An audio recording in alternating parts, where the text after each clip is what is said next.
ഇത് കണ്ടിട്ടുണ്ടോ? ഇത് നമ്മുടെ സീതപ്പഴം അല്ലെങ്കിൽ ആത്തച്ചക്ക അതിൻ്റെ ഒരു വർഗത്തിൽ പെട്ടതാണ്. മുള്ളാത്ത എന്ന് പറയും, മുള്ളൻ ചക്ക എന്ന് പറയും. നിങ്ങളുടെ നാട്ടിൽ വേറെ പേരുണ്ടോ എന്ന് എനിക്കറിയില്ല. ഇത് ഞങ്ങൾക്കൊരാൾ തന്നതാണ്. നന്നായി പഴുത്തിട്ടുണ്ട്. പഴുപ്പ് കൂടിയോന്നൊരു സംശയം. ഇതുണ്ടോ? നല്ല വൈറ്റ് കളർ. ഇതുണ്ടോ? പക്ഷേ മറ്റേ ആത്തച്ചക്കയുടെയും മുള്ളാത്തയുടെയും പോലെ എനിക്ക് അത്രയ്ക്ക് ഇത് അങ്ങനെ ഇഷ്ടമല്ല കേട്ടോ.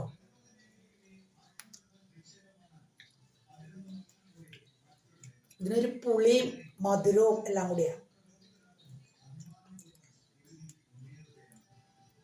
സീതപ്പഴത്തിനാണെങ്കിലും ആത്തച്ചക്കയ്ക്കാണെങ്കിലും മധുരം മാത്രമേ ഉള്ളൂ. ഇതിന് വെച്ചാൽ പക്ഷെ ഒരു പുളിയും മധുരവും. പക്ഷെ ഇതിന് ഒരുപാട് ഗുണങ്ങളുണ്ടാവും കേട്ടോ. പച്ചയാണെങ്കിൽ ഇത് കറി വെക്കാം. ഇത് പഴുത്തു, നല്ലോണം പഴുത്തു. പക്ഷെ ഇതിൻ്റെ ടേസ്റ്റ് എല്ലാവർക്കും ഇഷ്ടാവുമെന്ന് തോന്നല്ല. കണ്ടോ? കുരുതേ, ഇതാണ് കുരു. ഈ കുരുവാണ് നട്ട് മുളപ്പിക്കണം.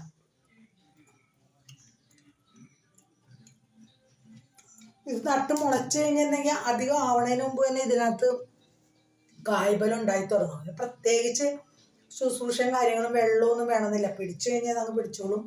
നിറയെ കായ ഉണ്ടാവുകയും ചെയ്യും. ഒരുപാട് വലുതാവണതിന് മുമ്പ് തന്നെ കായ ഉണ്ടായി തുടങ്ങും. പച്ചയെടുത്ത് കറി വയ്ക്കാം. പഴുത്താൽ നമുക്കിങ്ങനെ തിന്നാനായിട്ടും സാധിക്കും. ഇതിൻ്റെ തൈയും വാങ്ങിക്കാനായിട്ട് നഴ്സറികളിൽ കിട്ടും. നമുക്ക് കുരു നട്ടാൽ മുളപ്പിക്കുകയും ചെയ്യാം. കുരു നട്ട് മുളപ്പിച്ചാണ് സാധാരണ നമ്മുടെ ഇവിടങ്ങളിലൊക്കെ ഇത് പിടിച്ചു വരുന്നത്.